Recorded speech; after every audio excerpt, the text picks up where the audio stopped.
ರಾಶಿಗಳಲ್ಲಿ ಯಾರಿಗೆ ಶುಭ ಯಾರಿಗೆ ಅಶುಭ ಅನ್ನೋದ್ರ ಬಗ್ಗೆ ನಾವು ನಿಮಗೆ ಮಾಹಿತಿಯನ್ನು ನೀಡ್ತಾ ಇದ್ದೀವಿ. ಈಗಾಗಲೇ 8 ರಾಶಿಗಳ ಬಗ್ಗೆ ಮಾಹಿತಿಯನ್ನು ನೀಡಿದ್ದೇವೆ. ಈಗ ಉಳಿದ ರಾಶಿಗಳ ಬಗ್ಗೆ ಮಾಹಿತಿಯನ್ನು ನೀಡ್ತಾ ಹೋಗ್ತೀವಿ. ಪರಾಭವ ನಾಮ ಸಂವತ್ಸರದ ಹೊಸ ಹರ್ಷ ಎಲ್ಲೆಡೆ ಮನೆ ಮಾಡ್ತಾ ಇದೆ.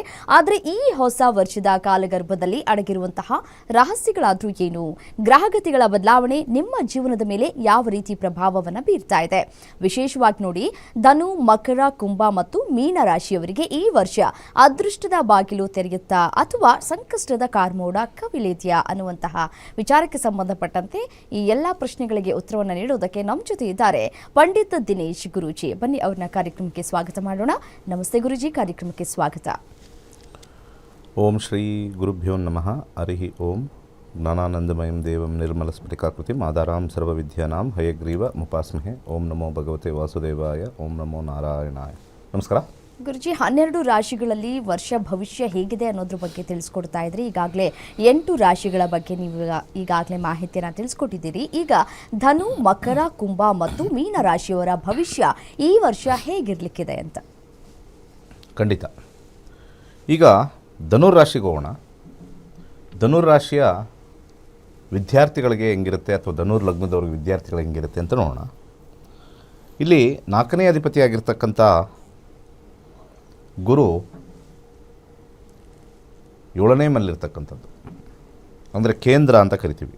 ವಿದ್ಯಾಭ್ಯಾಸದಲ್ಲಿ ಉನ್ನತವಾಗಿರ್ತಕ್ಕಂಥ ಒಂದು ಪರಿಸ್ಥಿತಿ ಬಂದರೂ ಕೂಡ ಸಹಾಯಹಸ್ತದಿಂದ ಬರುತ್ತೆ. ಅಂದರೆ ಸಹಪಾಠಿಗಳ ಸಪೋರ್ಟಿಂದ ಅಥವಾ ಟೀಚರ್ ಸಪೋರ್ಟಿಂದ ಮಾತ್ರ ಆಗ್ತಕ್ಕಂಥದ್ದು ಅಂತ ತೋರಿಸ್ತಾ ಇದೆ ಮೊದಲನೇದು.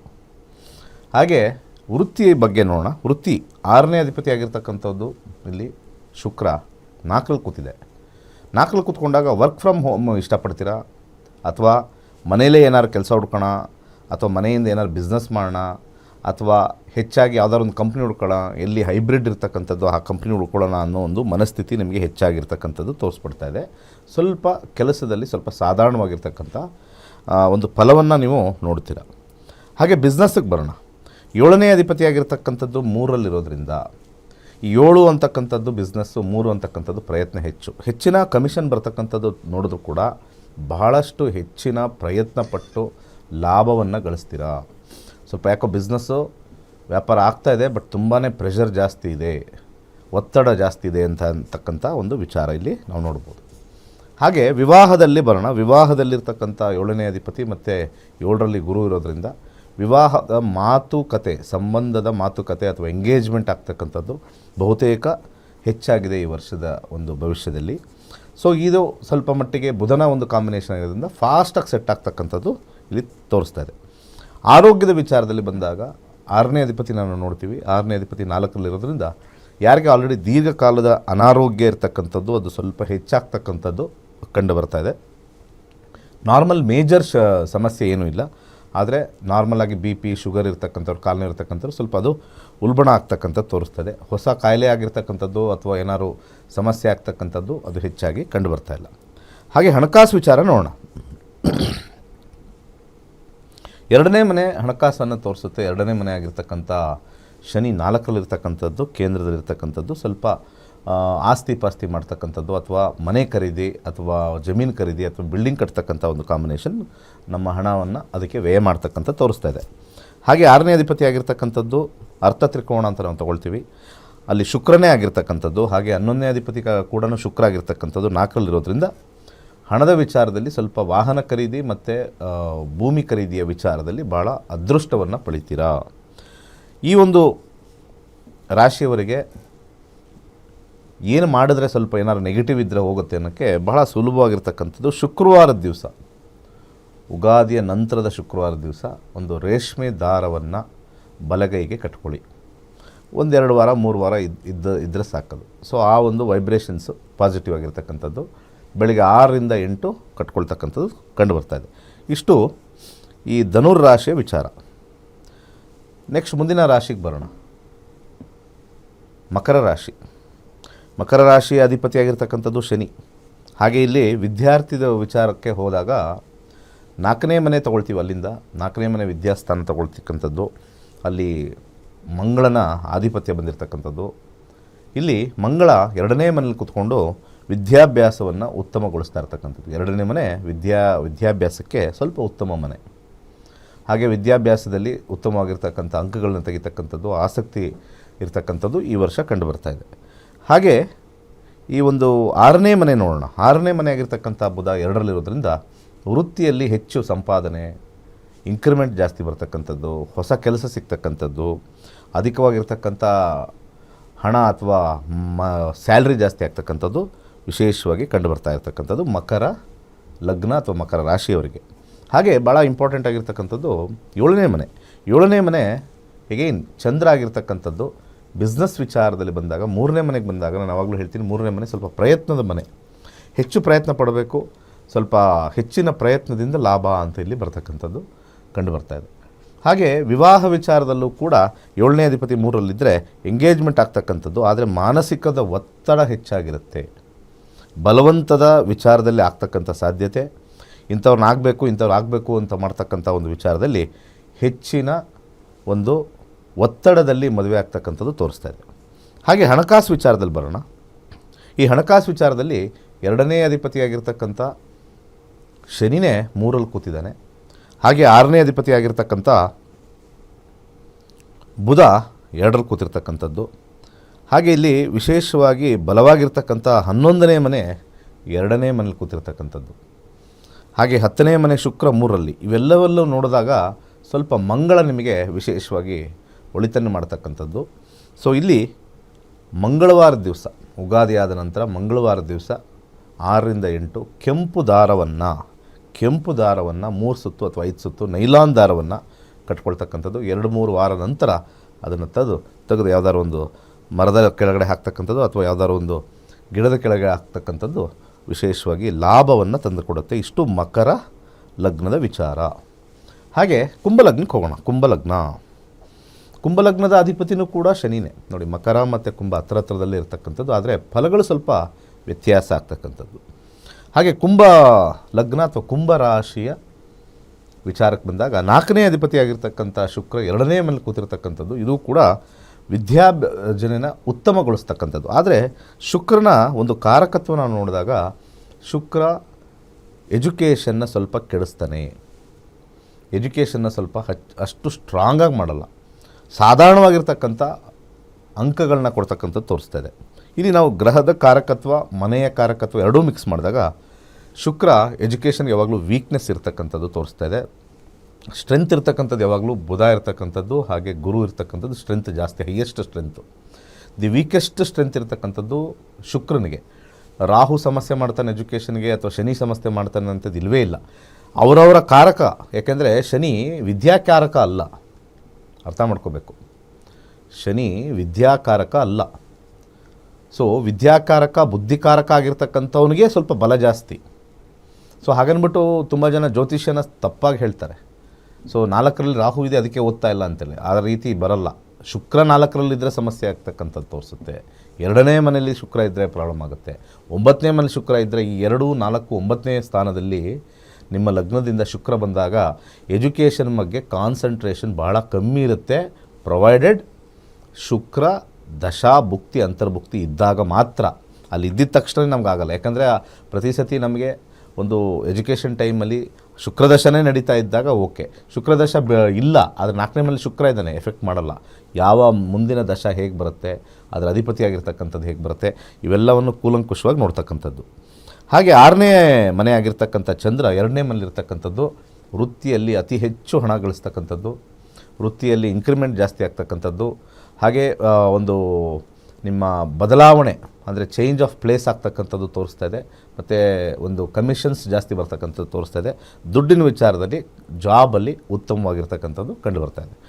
ಹಾಗೆ 7ನೇ ಅಧಿಪತಿಯಾಗಿರ್ತಕ್ಕಂಥ ಸೂರ್ಯ 2ನೇ ಮನೇಲಿರ್ತಕ್ಕಂಥದ್ದು ಬಿಸ್ನೆಸ್ ಅತ್ಯುತ್ತಮವಾಗಿರುತ್ತೆ, ಉತ್ತಮವಾಗಿರ್ತಕ್ಕಂಥ ಲಾಭಾಂಶವನ್ನು ಪಡಿತೀರಾ. ಹಾಗೆ ಲಾಭದಿಂದ ಅನೇಕ ವಿಚಾರಗಳು ನಿಮಗೆ ಅಂದರೆ ಇನ್ನು ಎಕ್ಸ್ಪ್ಯಾನ್ಷನ್ಗೆ ಹೆಲ್ಪ್ ಆಗ್ತಕ್ಕಂಥದ್ದು ಕಂಡುಬರ್ತಾ ಇದೆ.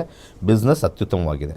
ಹಾಗೆ ಮದುವೆ ವಿಚಾರದಲ್ಲಿ 7ನೇ ಅಧಿಪತಿಯಾಗಿರ್ತಕ್ಕಂಥ 2 ವಿವಾಹ ತುಂಬ ಒಳ್ಳೆಯ ರೀತಿಯಾಗಿರ್ತಕ್ಕಂಥದ್ದು ಈ ವರ್ಷ ವಿವಾಹಕ್ಕೆ ಯೋಗವಾಗಿರ್ತಕ್ಕಂಥದ್ದು ಬರುತ್ತೆ.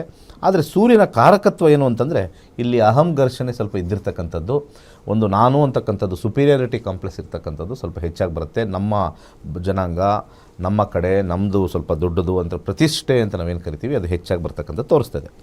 ಹಾಗೆ ಕಾಯಿಲೆ ವಿಚಾರ ಬಂದಾಗ 6ನೇ ಅಧಿಪತಿಯಾಗಿರ್ತಕ್ಕಂಥ 2 ಅಂತಂದಾಗ ಸ್ವಲ್ಪ ಶೀತದಿಂದ ಸಮಸ್ಯೆ ಆಗ್ತಕ್ಕಂಥದ್ದು, ಸ್ವಲ್ಪ ಕಫ ಪ್ರವೃತ್ತಿ ಜಾಸ್ತಿ ಆಗ್ತಕ್ಕಂಥದ್ದು, ಸಾಧಾರಣವಾಗಿರ್ತಕ್ಕಂಥ ಲೈಫ್ ಸ್ಟೈಲ್ ಡಿಸೀಸ್, ಫುಡ್ ಹ್ಯಾಬಿಟ್ಸಿಂದ ಸಮಸ್ಯೆ ಆಗ್ತಕ್ಕಂಥದ್ದು ಕಂಡುಬರ್ತಾರೆ.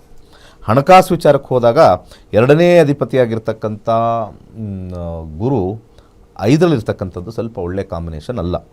ಹಾಗೆ ಇಲ್ಲಿ 11ನೇ ಅಧಿಪತಿ ಅಥವಾ 9ನೇ ಅಧಿಪತಿಯಾಗಿರ್ತಕ್ಕಂಥ ವಿಚಾರ ಮತ್ತು ಶುಕ್ರ 2ರಲ್ಲಿರ್ತಕ್ಕಂಥದ್ದು, 11ನೇ ಅಧಿಪತಿಯಾಗಿರ್ತಕ್ಕಂಥ ಗುರು ಇಲ್ಲಿ ಮತ್ತೆ ನಾವು 5ನೇ ಮನೆ ಅಷ್ಟು ಒಳ್ಳೆಯದಾಗಿಲ್ದಿರ್ತಕ್ಕಂಥದ್ದು. ಶುಕ್ರನ ಒಂದು ಸ್ಟ್ರೆಂತ್ ನಾವು ತಗೊಂಡಾಗ ಬಿಳಿ ದಾರವನ್ನು, ಶುಕ್ರವಾರ ಬಿಳಿ ದಾರವನ್ನು ಬಲಗೈಗೆ ಕಟ್ತಕ್ಕಂಥದ್ದು, ನೈಲಾನ್ ದಾರವನ್ನು ಕಟ್ತಕ್ಕಂಥದ್ದು 6ರಿಂದ 8 ಉಗಾದಿಯ ನಂತರ ಯೂಸ್ ಮಾಡ್ತಕ್ಕಂಥದ್ದು.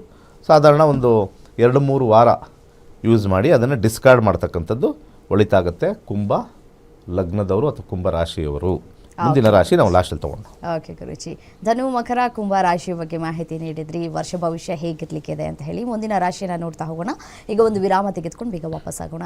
ವೀಕ್ಷಕರೇ, ನೀವು ಕೂಡ ಮನೆ ಕಟ್ಟಬೇಕು ಅಥವಾ ಫ್ಯಾಕ್ಟ್ರಿಯನ್ನು ತೆರಿಬೇಕು ಅಥವಾ ಈ ಒಂದು ಅಂಗಡಿಯನ್ನು ಕಟ್ಟಬೇಕು ಅನ್ನುವಂತಹ ಯೋಜನೆಯಲ್ಲಿ ಇದ್ದರೆ ಅದಕ್ಕೆ ಮುನ್ನವೇ ನೀವು ಫೌಂಡೇಶನ್ ಕಿಟ್ ಅಂತ ಸಿಗುತ್ತೆ. ಪಾಯ ಆಗಿರುವಂತಹ ಸಂದರ್ಭದಲ್ಲಿ ಇದನ್ನು ಬಳಕೆ ಮಾಡಿಕೊಂಡ್ರೆ, ನಿಮಗೆ ಫೌಂಡೇಶನ್ ಕಿಟ್ನ ಬಳಕೆ ಮಾಡಿಕೊಂಡ್ರೆ ನೆಗೆಟಿವ್ ಎನರ್ಜಿಗಳು ಪಾಸಿಟಿವ್ ಆಗಿ ಕನ್ವರ್ಟ್ ಆಗುತ್ತೆ. ಯಾವುದೇ ಸಮಸ್ಯೆಗಳು ಮುಂದಿನ ದಿನಗಳಲ್ಲಿ ಬರೋದಿಲ್ಲ.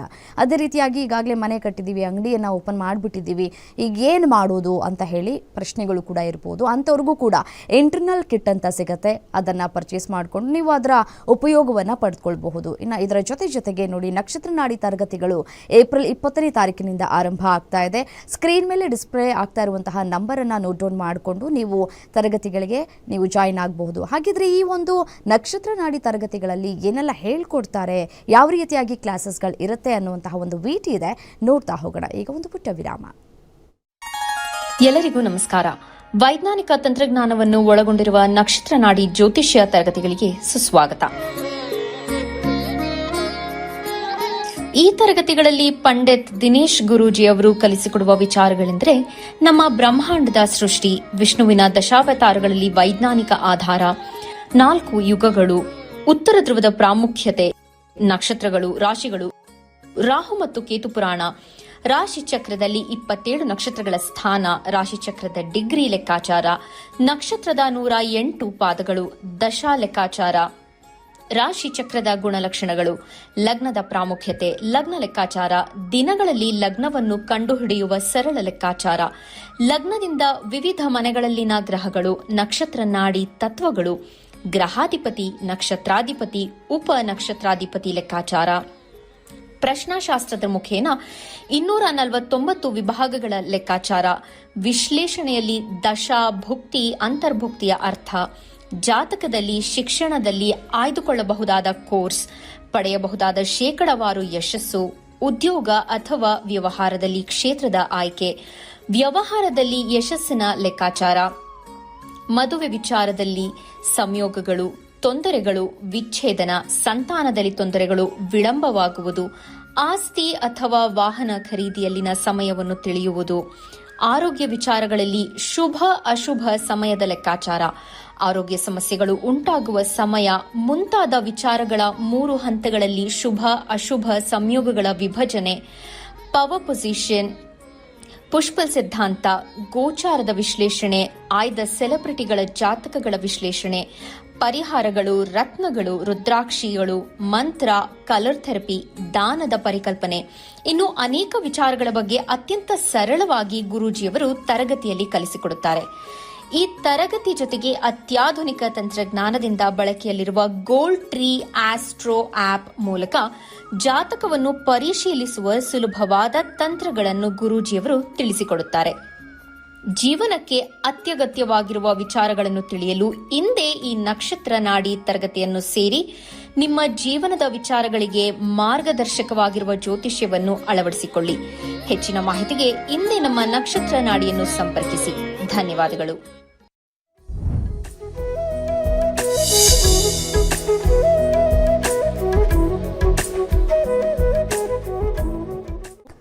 ವಿರಾಮದ ನಂತರ ಕಾರ್ಯಕ್ರಮಕ್ಕೆ ಸ್ವಾಗತ. ಧನು ಮಕರ ಕುಂಭ ರಾಶಿಯ ಬಗ್ಗೆ ಈ ವರ್ಷದ ಭವಿಷ್ಯ ಹೇಗಿರುತ್ತೆ ಅಂತ ಹೇಳಿ ತಿಳ್ಕೊಂಡ್ರಿ. ಇನ್ನು ಕಡೆಯ ರಾಶಿ ಮೀನ ರಾಶಿಯವರ ಭವಿಷ್ಯ ಈ ವರ್ಷ ಹೇಗಿರ್ಲಿಕ್ಕಿದೆ ಅಂತ ಹೇಳಿ ಗುರುಜಿ ತಿಳಿಸ್ಕೊಡ್ತಾರೆ. ಗುರುಜಿ ಮುಂದುವರಿಸ್ತಾ ಹೋಗಿ.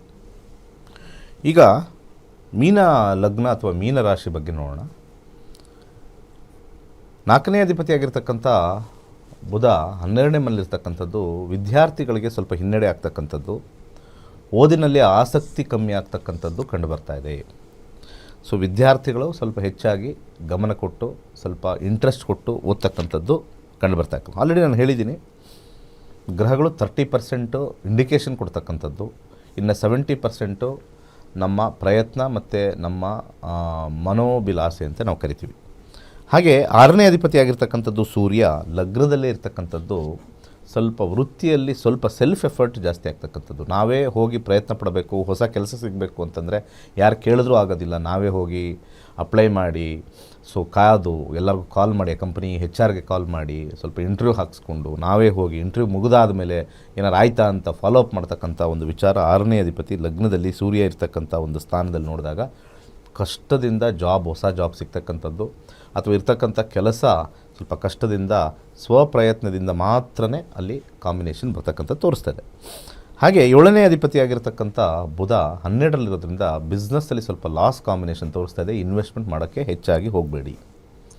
ಇನ್ ಕೇಸ್ ಇನ್ವೆಸ್ಟ್ಮೆಂಟ್ ಮಾಡಿದರೆ ಸ್ವಲ್ಪ ಸ್ಲೋ ಆಗಿ ಈಸಿಯಾಗಿ ಮಾಡ್ತಕ್ಕಂಥದ್ದು ವಿಚಾರ. ಯಾಕೆಂದರೆ 12ನೇ ಅಧಿಪತಿ ವ್ಯಯವನ್ನು ಮಾಡ್ತಕ್ಕಂಥದ್ದು, ಲಾಸನ್ನು ಮಾಡ್ತಕ್ಕಂಥದ್ದು ಕಂಡು ಬರ್ತಾ ಇದೆ. ಹೊಸ ಬಿಸ್ನೆಸ್ ಮಾಡೋಕ್ಕಿಂತ ಮುಂಚೆ ನಿಮ್ಮ ಜಾತಕವನ್ನು ಪರಿಶೀಲಿಸಿ ದಶಾಭುಕ್ತಿಗಳು ಚೆನ್ನಾಗಿದ್ದಲ್ಲಿ ಮುಂದುವರಿರಿ. ಇಲ್ಲಾಂದರೆ ಈ ವರ್ಷ ಭವಿಷ್ಯದಲ್ಲಿ 7ನೇ ಅಧಿಪತಿ 12ರಲ್ಲಿದ್ದಾಗ ಸ್ವಲ್ಪ ಎಫೆಕ್ಟ್ ಆಗ್ತಕ್ಕಂಥ ಒಂದು ಕಾಂಬಿನೇಷನ್ ಬರ್ತಾ ಇದೆ.